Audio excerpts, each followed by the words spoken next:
দৈনন্দিন জীবনে আমরা জেনে না জেনে এমন সব কাজ করি যেগুলো আমাদের মস্তিষ্কের মারাত্মক ক্ষতি করে চলেছে। তাই জীবন চলার পথে কিছু ভালো অভ্যাস তৈরি করতে পারলে মস্তিষ্ককে বড় ধরনের ক্ষতি থেকে বাঁচানো সম্ভব। সেই সাথে মস্তিষ্কের যথাযথ ব্যবহার করা সম্ভব।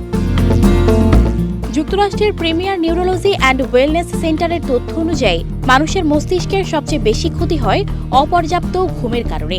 প্রাপ্তবয়স্কদের জন্য দিনে অন্তত 7 থেকে 8 ঘন্টা ঘুম প্রয়োজন। এক্ষেত্রে রাতে নিরবচ্ছিন্ন ঘুম সবচেয়ে বেশি কার্যকর। এছাড়াও পর্যাপ্ত পানি পান করা মস্তিষ্কের জন্য খুব জরুরি, কারণ মানুষের মস্তিষ্কের প্রায় 75%ই পানি।